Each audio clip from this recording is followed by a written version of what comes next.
ఓం శ్రీ గురుభ్యో నమః. ఓం శ్రీ మాత్రే నమః. ఏప్రిల్ 21వ తారీఖు నుంచి 30వ తారీఖు వరకు కూడా ద్వాదశ రాశుల యొక్క ఫలితాలు ఏ విధంగా ఉన్నాయో ఒకసారి తెలుసుకోవాలి. తెలుసుకునే ముందు ప్రధానంగా మనం ఒక రాశి ఫలితాలు చెప్పేటప్పుడు ఇవన్నీ కూడా గోచారరీత్యా చెప్పబడే ఫలితాలు అనేది అందరూ కూడా ప్రేక్షకులందరూ కూడా గమనించాలి. జన్మ జాతకం వేరు, గోచారం వేరు. ఈ గోచార ఫలితాల్లో ప్రధానంగా మనకి ఏ రాసుల్లో ఏ గ్రహాలు సంచరిస్తున్నాయో ముందుగా తెలుసుకుందాం. కుజుడు, శని, బుధుడు మీనరాశిలో సంచారం చేయటం, మేషరాశిలో రవి, వృషభ రాశిలో శుక్రుడు యొక్క సంచారం, మిథున రాశిలో గురువు, అలానే ఇక్కడ రాహుకేతువులు, రాహు కుంభరాశిలోను, కేతు సింహరాశిలోను సంచారం జరుగుతుంది. ఈ గ్రహాల యొక్క కలయికలు ఏ విధంగా ఉండబోతున్నాయి, ఈ 10 రోజుల పాటు ఎలాంటి నిర్ణయాలు తీసుకోవాలి, ఉద్యోగము, వ్యాపారము, ఆరోగ్యము, వివాహము, రియల్ ఎస్టేటు, ఇళ్ళు, కన్స్ట్రక్షన్ ప్రధానంగా ఇలాంటివన్నీ కూడా ఉంటాయి. సంతాన పరంగా కానీ, ఆరోగ్యపరంగా కానీ, ఉద్యోగ పరంగా కానీ ఇలాంటి విషయాలు ఏ విధంగా ఉండబోతున్నాయి, మనం తీసుకోవాల్సిన నిర్ణయాలు ఏంటి, మనం తీసుకోవాల్సిన జాగ్రత్తలు ఏంటి, మనం చేసుకోవాల్సిన పరిహారాలు ఏంటి అనేది మనం క్లియర్గా తెలుసుకుంటే, మనం ముందు జాగ్రత్త తీసుకుంటే ఎప్పుడూ కూడా మనం చాలా జాగ్రత్తగా మనం ఈ గ్రహాలు ఇవి బాగలేదని మనం ఆలోచన చేస్తే దాన్ని బట్టి మన నిర్ణయాలు తీసుకునే అవకాశాలు ఎక్కువగా ఉంటాయి. ఎందుకంటే ఆరోగ్యం అనుకోవచ్చు, ఉద్యోగం అనుకోవచ్చు, వ్యాపారం అనుకోవచ్చు, ఫైనాన్షియల్ పరంగా ఉండే విషయాల్లో కూడా కొంత జాగ్రత్త వహించాలి. ఎలాంటి జాగ్రత్తలు తీసుకోవాలి, ఎలాంటి పరిహారాలు తీసుకోవాలని తెలుసుకుంటే మనకంతా కూడా మంచి జరిగే అవకాశాలు ఖచ్చితంగా ఉంటాయి. ధనుస్సు రాశి వాళ్ళకి ఏ విధంగా ఉండబోతుంది? ధనుస్సు రాశి వాళ్ళకి సప్తమంలో గురువు ఉన్నాడు. సప్తమంలో గురువు ఉండటం వల్ల ఆర్థిక స్థితిగతులు గ్యారంటీగా మెరుగుపడతాయి. విద్యార్థులకు మంచి కాలం అని చెప్పుకోవచ్చు. ఉద్యోగపరంగా ఇబ్బందులు ఉండవు.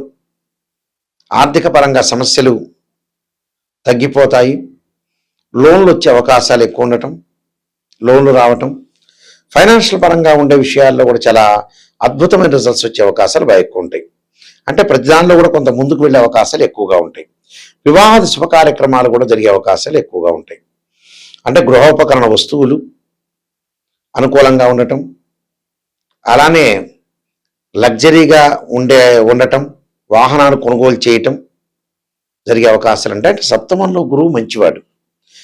అంటే వివాహ శుభ కార్యక్రమాలకు అవకాశం కూడా ఉంటుంది. అంటే 6వ స్థానంలో శుక్రుడు యొక్క సంచారం వల్ల, శుక్రుడు అనుకూలంగా లేకపోయినా సప్తమ స్థానంలో గురువు యొక్క సంచారం వల్ల వివాహ శుభ కార్యక్రమాలు గతంలో ఏదైతే పెండింగ్గా ఉన్నాయో అవన్నీ కూడా జరిగే అవకాశాలు ఎక్కువగా ఉంటాయి. అయితే 6వ స్థానంలో శుక్రుడు వల్ల డబ్బులు కూడా కొంత ఖర్చు అవుతూ ఉంటాయి.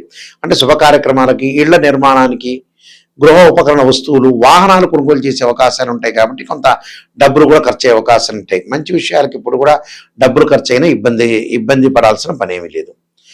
చతుర్థ స్థానంలో బుధుడు, కుజుడు, శని ఉన్నాడు. చతుర్థ స్థానంలో బుధుడు వల్ల వ్యాపార పరంగా పెట్టుబడులు పెట్టచ్చు, నూతన వ్యాపారాలు ప్రారంభం చేయొచ్చు, వ్యాపార విస్తరణ కూడా చేసుకోవచ్చు, ఎలాంటి ప్రాబ్లం లేదు. అయితే ఈ మాసంలో వచ్చే ప్రత్యేకంగా బంధుమిత్రులతోటి అనుకూలంగా ఉంటుంది. అలానే చంచల బుద్ధి, అంటే మానసికంగా కొంత ఆందోళన కలగకుండా చూసుకోవాలి. ఆ తల్లి యొక్క ఆరోగ్య విషయంలో కానీ, అన్నదమ్ముల మధ్యలో కానీ కలహాలు రాకుండా చూసుకోవాలి. అంటే అన్నదమ్ముల మధ్యలో ఏదో పిత్రార్జిత విషయంలో కొన్ని కోర్టు సమస్యలు రావటం, గొడవలు పడే అవకాశాలు ఉండటం, ఆ గొడవలు పడద్దండి. అలానే కుటుంబ కలహాలు రాకుండా చూసుకోండి. చతుర్థ స్థానంలో శని వల్ల కూడా కొంత ధనం ఖర్చే అవకాశాలు ఎక్కువ ఉంటాయి. వాహన ప్రమాదాలు జరిగే అవకాశాలు ఎక్కువగా ఉంటాయి. అంటే వాహన ప్రమాదం జరగకుండా, వాహన ప్రమాదం అంటే మనం మంచిగా వెళుతున్నా కూడా ఎదుటివాడు గుద్దే అవకాశాలు ఎక్కువ ఉంటాయి. కాబట్టి అలాంటివి జరగకుండా చూసుకోవడం చాలా ఇంపార్టెంట్. మనం ప్రతి విషయంలో కూడా కొంత జాగ్రత్తగా ఆలోచన చేసి ముందుకెళ్తే మనకు మంచి జరిగే అవకాశాలు ఖచ్చితంగా ఉంటాయి. కాబట్టి ఇలాంటి విషయాలు, ఇలాంటి నిర్ణయాలు తీసుకోండి. చాలా చక్కని నిర్ణయాలు తీసుకొని ప్రణాళికాబద్ధంగా రూపొందించుకుంటే మనకు మంచి జరిగే అవకాశాలు ఎక్కువ ఉంటాయి. వీళ్ళు చేయాల్సినవి ప్రత్యేకంగా రెమెడీస్ విషయంలో వచ్చేటప్పుడు అంగారకుడు ఆరాధన చేయండి. అంగారకుడు ఆరాధన చేయాలంటే ఏంటంటే ధరణీ గర్భ సంభూతం విద్యుత్ కాంతి సమప్రభం కుమారశక్తి హస్తంచ మంగళం ప్రణమామ్యం అనే మంత్రాన్ని కందులు దానం చేయటం, అలానే శుక్రవారం రోజున అమ్మవారి యొక్క ఆరాధన చేయటం కూడా చాలా మంచిది. అలానే ఆరాధన చేయటంతో పాటు కొంత శని బాగలేడు కాబట్టి దక్షిణాకాళి యొక్క స్తోత్ర పారాయణం చేయండి. పారాయణం చేయటం మంచిది. అలానే నువ్వుల దానం చేయటం శనివారం రోజున మంచి జరుగుతుంటుంది.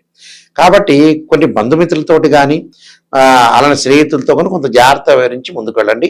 మరికొన్ని పరిహారాలు నేను చెప్పబోతున్నా, ఆ పరిహారాలు పాటించండి, మీకు మంచి జరిగే అవకాశాలు ఖచ్చితంగా ఉంటాయి. మనం ప్రధానంగా కొన్ని నిర్ణయాలు తీసుకోవాల్సిన అవసరాలు ఉంటాయి ఎప్పుడైనా సరే. కొన్ని జాగ్రత్తలు జీవితంలో ఒక 10 రోజుల్లో, నెల రోజుల్లో పాటు కానీ, వారంలో కానీ రాశి ఫలితాలు చెప్పేటప్పుడు మనకి ఎలాంటి జాగ్రత్తలు తీసుకోవాలంటే ఉద్యోగపరంగా కానీ, వ్యాపార పరంగా కానీ, ఆరోగ్యపరంగా కానీ జీవితంలో ఎప్పుడు కూడా చిన్న చిన్న విషయాలే కొంత పెద్దగా అయ్యే అవకాశాలు ఎక్కువగా ఉంటాయి. కాబట్టి ఎలాంటి నిర్ణయాలు తీసుకోవాలన్నా కూడా మన జాతక పరంగా జ్యోతిష్యం ద్వారా తెలుస్తుంది. మనం ఎలాంటి అంటే లైఫ్ను ఎప్పుడు కూడా మనం నష్టపోకూడదు, కాలయాపన చేసుకోకూడదు, టైం పాస్ చేసుకోకూడదు. ఎందుకంటే మనిషికి సహజంగా ఏంటంటే 55 ఇయర్స్ దాటిన తర్వాత మనం బతకటం అనేది బోనస్ మార్కులతో బతకటం. అంటే పిల్లల్ని, కుటుంబాన్ని మనం ఎట్టి పరిస్థితుల్లో కూడా సెట్ చేసుకుని ముందుకు వెళ్ళాలి. మినిమంగా ఒక 60-62 ఏళ్ళు రాగానే బాధ్యతలన్నీ తగ్గించుకోవాలి. అంటే పిల్లల యొక్క పెళ్ళిళ్ళు చేయటం కానీ, తర్వాత వాళ్ళ ఉద్యోగాలు కానీ, కుటుంబ పరిస్థితులు కానీ కొంత జాగ్రత్తగా ఉంచుకొని ముందుకు వెళ్ళాలి. అంటే ఎట్టి పరిస్థితుల్లో కూడా ప్రతి విషయంలో కూడా మన నిర్ణయాలు తీసుకోవటంలో కూడా బహుజాగ్రత్తగా నిర్ణయాలు తీసుకొని ముందుకెళ్తే మనకు ఎలాంటి ప్రాబ్లమ్స్ ఉండవు. అది జ్యోతిష్యం ద్వారా తెలుసుకోవచ్చు. అయితే ఈ మధ్యకాలంలో ఏమిటి అంటే ఇవన్నీ కూడా నిజాలు చెప్పాలి అనే విషయాన్ని మీరు చాలా జాగ్రత్తగా ఆలోచించాలి. ఎప్పుడు కూడా ఒక జ్యోతిష్యం దగ్గర ఒక ఆస్ట్రాలజర్ని అప్రోచ్ అవుతే మీరు నెగిటివ్ పాజిటివ్ అనుకోకుండా ఫస్ట్ నెగిటివ్ని ప్రయారిటీ ఇవ్వండి. పాజిటివ్ ఏముంది మీకు తెలిసిన విషయం పాజిటివ్ గురించి. చాలా మంది కూడా ఈ మధ్యకాలంలో పొగడటం అనేది బాగా నేర్చుకున్నారు. ఈ పొగడటం వల్ల ఆస్ట్రాలజర్ని అప్రోచ్ అవ్వాల్సిన అవసరం లేదు. ఏదైతే నెగిటివ్ ఉంటుందో దాన్ని మనం పాజిటివ్గా చేసుకుంటేనే జీవితంలో మనం సూపర్ స్టార్స్ అవుతాం. అది గమనించాలి ప్రతి వాళ్ళు కూడా. గమనించకుండా ప్రతిదీ కూడా మాకు ఇలా ఉంటుంది, పాజిటివ్ చెబితేనే ఆస్ట్రాలజర్ మంచివాడు, నెగిటివ్ చెబితే మంచివాళ్ళు కాదు అనే పాయింట్ వల్ల ఆస్ట్రాలజర్కి లాభం ఉంటుందే కానీ మీరు నష్టపోయే అవకాశం ఖచ్చితంగా ఉంటుంది. అందులో 100% గ్యారంటీగా ఉంటుంది. కాబట్టి నెగిటివ్ని తెలుసుకుంటే ఆ నెగిటివ్ని పాజిటివ్ చేసుకోవటం ఎలాగా, దానికి రెమెడీసా, పరిహారమా, ఎలాంటి నిర్ణయాలు తీసుకోవాలి, ఉద్యోగం, వ్యాపార రంగాల్లో కానీ, ఆర్థిక పరంగా ఉండే సమస్యల్లో కానీ ప్రతి విషయంలో కూడా ఖచ్చితమైన నిర్ణయం తీసుకొని ముందుకెళ్తేనే మీకు మంచి జరిగే అవకాశాలు ఎక్కువగా ఉంటాయి. ఎందుకంటే ఖచ్చితమైన నిర్ణయం తీసుకోలేదనుకోండి చాలా ఇబ్బందులు కలిగే సూచనలు బాగా ఎక్కువగా ఉంటాయి. కాబట్టి ఇలాంటి ఇబ్బందులు మీరు అధిగమించాలంటే ఆస్ట్రాలజీ పరంగా కరెక్ట్గా విషయాలనేవి తెలుసుకోవాలి. తెలుసుకుంటేనే లైఫ్ అనేది మనకి ముందుకు వెళ్ళే అవకాశం ఎక్కువ ఉంటుంది. ఇవన్నీ కూడా గోచారరీత్యా చెప్పే ఫలితాలు. గోచారం ఎప్పుడు కూడా 20% ఉంటుంది. అంటే ఈ 10 రోజుల్లో తీసుకున్న నిర్ణయాలు. బర్త్ చార్ట్ అంటే ఏంటంటే లైఫ్ లాంగ్గా ఉండే ప్రొటెక్షన్ అని అర్థం. దానికి డివిజనబుల్ చార్ట్స్ 16 లగ్న కుండలు మ్యాథమెటికల్ క్యాలిక్యులేషన్స్ వేసి మన లగ్న కుండలు చూసుకోవాలి. చూసుకుంటే ఏంటంటే మనకు విషయాన్ని తెలిసిపోతుంది. మనం ఎలాంటి నిర్ణయాలు తీసుకోవాలి, ఎలాంటి నిర్ణయాలు తీసుకొని మనం ముందుకు వెళ్ళాలి, ఎలాంటి ఫలితాలు జరగబోతున్నాయి, మనం ఎలాగ ఉండాలి, ఒక క్యారెక్టర్ కానీ, ఉద్యోగం కానీ, వ్యాపారం కానీ ఇలాంటివన్నీ కూడా తెలిసేది ఏంటంటే డివిజనబుల్ చార్ట్స్. అంటే వివాహం కాలేదంటే రాశిచక్రము, నవాంశము, భావచక్రం, దశలు, అంతర్దశలు. అలానే వృత్తిపరంగా రాశిచక్రము, దశమాంశము, భావచక్రము, దశలు, అంతర్దశలు. సంతానం కలగాలంటే సప్తమాంశ చక్రాన్ని చూడాలి. అందువల్ల ఈ చక్రాలన్నీ కూడా డివిజనబుల్ చార్ట్స్ ఏదైతే మ్యాథమెటికల్ క్యాలిక్యులేషన్స్ వేసి చూస్తేనే మనకు పర్ఫెక్ట్గా తెలుస్తుంది. ఏది పడితే అది చేసుకున్నా, ఏది పడితే అది చెప్పించుకోవటం, ఏది పడితే అది తెలుసుకోవటం. ఎందుకంటే చాలామంది కూడా మా దానిలో కూడా ఆర్ఎంపీ డాక్టర్లు, ఎంబీబీఎస్ డాక్టర్లు, ఎంఎస్ డాక్టర్ లాగా ఉన్నారు. అందువల్ల నిజాన్ని తెలుసుకోండి. నిజాన్ని తెలుసుకుంటేనే మనం పర్ఫెక్ట్ అవుతుంది. నిజాన్ని తెలుసుకోవాలంటే ఖచ్చితంగా నెగిటివ్ని తెలుసుకోవాలి. నెగిటివ్ తెలుసుకుంటే దాన్ని పాజిటివ్గా చేసుకుంటే మనకి మంచి జరిగే అవకాశాలు ఖచ్చితంగా ఉంటాయి. కాబట్టి లేట్ చేసుకోకుండా జీవితంలో ఉన్నది ఏదైతే ఉంటుందో చాలా జాగ్రత్తగా ముందుకు వెళ్తే మనకు మంచి జరిగే అవకాశాలు ఎక్కువగా ఉంటాయి. అలానే నా వెబ్సైట్ www.nayakanti.com, www.nayakanti.in చూడొచ్చు. నేను 15-20 బుక్స్ రాశాను. దాదాపుగా 15 పుస్తకాలు తెలుగులో రాశాను, ఇంగ్లీష్లో 2-3 బుక్స్ రాశాను. టోటల్గా 18 బుక్స్ రాశాను. అందులో కాలసర్పయోగము, కాలసర్పయోగ చంద్రిక, రాహుకేతువులు, ఛాయాగ్రహాలు, అలానే జాతక చంద్రిక, వివాహ మార్తాండము, పుత్రగణపతి వ్రతము, అలానే నవగ్రహ దోషాలకి పరిహారాలు, అలానే సర్వదేవతా గోత్ర పులవులు పార్ట్ 1, పార్ట్ 2, స్వప్నశాస్త్రము, ప్రొడక్షన్ ఆఫ్ ఆస్ట్రాలజీ, ఇలాంటి నెంబర్ ఆఫ్ బుక్స్ రాశాను. స్వప్నశాస్త్ర ఫలదీపిక. అలానే నవగ్రహ దోషాలకు పరిహారం చేసుకోవడానికి దశమహావిద్యల యొక్క అమ్మవారి యొక్క స్తోత్ర పారాయణాలు కూడా రాశాను నేను. ఇలాంటి నెంబర్ ఆఫ్ ఆస్ట్రాలజీ బుక్స్ రాశాను. అందువల్ల మీరు తెలుసుకోవాలి, నిజాన్ని తెలుసుకోవాలి. నిజాన్ని తెలుసుకుంటేనే జీవితం బాగుపడుతుంది. ఎవరైనా సరే నా దగ్గరికి వచ్చేవాళ్ళు రియలిస్టిక్గా నిజాన్ని తెలుసుకునే వాళ్ళు, జాతకం అనేది గురువు గారు, నాయకంటి గారు నాకు పర్ఫెక్ట్గా కావాలి, నిజాన్ని నేను తెలుసుకోవాలి, నేను బాగుపడాలి మీ ద్వారా అనుకునే వ్యక్తులు మాత్రమే ఫోన్ చేయండి. దానివల్ల నాకు కూడా ఒక సంతృప్తి కలుగుతుంది. అయ్యో నేను ఇలా బాగు చేశాను ఒక వ్యక్తిని. ఎందుకంటే ఒక వ్యక్తిని మనం బాగు చేస్తే కూడా మాలాంటి వాళ్ళకి చాలా సంతృప్తి కలిగే అవకాశాలు ఖచ్చితంగా ఉంటాయి. కాబట్టి ఒక వ్యక్తిని బాగు చేయటం అనేది చాలా ఇంపార్టెంట్. అందువల్ల కొన్ని పరిహారాలు ఉంటాయి. వీళ్ళందరూ కూడా కొన్ని పరిహారాలు చేసుకోవాలి. ఒకవేళ ఈ పరిహారాల్లోకి మనం ముందుగా పెడితే ధనపరంగా ఇబ్బందులు ఎవరన్నా కలిగిన వ్యక్తులు ఓం యక్షాయ కుబేరాయ వైశ్రవణాయ ధనధాన్యాధిపతి ధనం ధాన్యం సమృద్ధిమే దేహిమే దాపయిస్వ అనే మంత్రాన్ని గురువారం రోజున ఉదయం కానీ ప్రదోషకాల సమయంలో చేసుకోండి. అంటే జన్మజాతక పరంగా గురువు బాగలేని వ్యక్తులు ఎవరైతే ఉంటారో వాళ్ళు ఈ మంత్రం అనేది చాలా బాగా పనికొచ్చే అవకాశం ఉంటుంది. అలానే జాతకం చూసుకోవద్దని, జాతకం చూసుకుని ఇలాంటి పరిహారాలు చేసుకోవాలి. అలానే ఎవరికైనా సరే ఉద్యోగ పరంగా ఇబ్బందులుండి అప్ అండ్ డౌన్స్ బాగా ఎక్కువగా ఉంటే ఖచ్చితంగా వాళ్ళు సూర్యుడి యొక్క ఆరాధన చేయాలి. ఎలాగా? ప్రభాకరాయుధే దివాకరాయుధీమే తన్నో సూర్య ప్రచోదయాతనే సూర్య గాయత్రి మంత్రాన్ని చదువుకోవటం. అలానే ఇంకొక మంత్రం కూడా ఉంటుంది.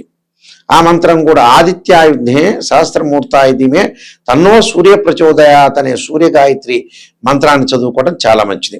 అలానే మానసికంగా బాధలు పడుతున్న వాళ్ళు క్షీరపుత్రాయుధే అమృతతత్వాయుధీమే తన్నో చంద్ర ప్రచోదయాత్ అనే మంత్రాన్ని, అలానే జాతకంలో గురువు బాగలేని వాళ్ళు తారా మహాదేవి స్తోత్రాన్ని, ఎల్లాటి శని జరుగుతున్న వాడు దక్షిణకాళి స్తోత్రాన్ని పారాయణం చేయాలి. దక్షిణకాళి స్తోత్రం అనేది పారాయణం చేయటం వల్ల శని యొక్క దోషాలనేవి తొలగిపోతాయి. అంటే వాళ్ళ యొక్క దక్షిణకాళి స్తోత్రం అంటే శనికి అంతరిక్ష దేవత. అలానే గురువుకి తారామహాదేవి అంటే ఏంటంటే అంతరిక్ష దేవత. అంటే ప్రతి గ్రహానికి అధిదేవతలు, అధిష్టాన దేవతలు, ప్రత్యర్థేవతలు, అంతరిక్ష దేవతలు కూడా ఉంటారు. అంటే మన జాతకంలో ఏది చెయ్యాలో దాన్ని అదే చెయ్యాలి. అలానే వివాహం కాని స్త్రీ పురుషులకు ఎప్పుడూ కూడా మంచి మంత్రము ఏమిటి అని అంటే యాక్చువల్గా వాళ్ళు చేయాల్సింది, అమ్మాయికి వివాహం కాలేదు అని అంటే వరపాశుపతాస్ రుద్రాభిషేకం, అఘోర గౌరీ పాశుపతాస్ రుద్రాభిషేకం చేసుకోవాలి. అబ్బాయిలు కన్యా పాశుపతాస్ రుద్రాభిషేకం చేసుకోవడం చాలా మంచిది. అలానే ఇక్కడ వ్యాపార పరంగా ఇబ్బందులు పడుతున్నారంటే విష్ణు సహస్రనామం పాలన చేయాలి. ఓ నమో నారాయణాయ నమః అనే అష్టాక్షరి మంత్రాన్ని చేసుకోవటం మంచిది. సర్పదోషం ఉన్న వాళ్ళు తప్పకుండా మంగళవారం రోజున సర్ప దానాలు చేయటం చాలా మంచిది. అంటే ఇవన్నీ కూడా ప్రత్యేకంగా కొన్ని రెమెడీస్ అనేవి ఉంటాయి. ఆ రెమెడీస్ని మనం ఫాలో అయ్యి జీవితంలో ఏ తప్పు ఏ మిస్టేక్ చేయకుండా ఉండటం చాలా మంచిది. స్త్రీయ లోపం పెరుగుట పెద్ద విద్య, లోపం ఎరిగిన వాడే పూర్ణుడవుతాట. అంటే మనలో లోపాలను మనం సవరణ చేసుకొని జాతక పరంగా నిజాన్ని తెలుసుకుంటేనే చాలా మంచిది. నిజం తెలుసుకోలేదనుకోండి ఏ ఆస్ట్రాలజర్ని అప్రోచ్ అవ్వాల్సిన పని లేదు. నిజం తెలుసుకొని నేను బాగుపడాలి, నాయకంటే మల్లికార్జున శర్మ గారి ద్వారా నేను బాగుపడాలనుకునే వ్యక్తులు మాత్రమే నాకు ఫోన్ చేయండి. ఆ స్క్రీన్ మీద స్క్రోలింగ్ అవుతున్న నెంబర్ ఉంటుంది, డైరెక్ట్గా నా దగ్గరికే వస్తుంది ఆ నెంబర్. నేనే స్వయంగా మాట్లాడతా. మీ అందరికీ కూడా మంచి జరగని ఆశిస్తూ శ్రీ పరమేశ్వరుడి యొక్క శ్రీ పరమేశ్వరి కరుణాకటాక్షం ఉండాలని ఆశిస్తూ సర్వే జనా సుఖినో భవంతు.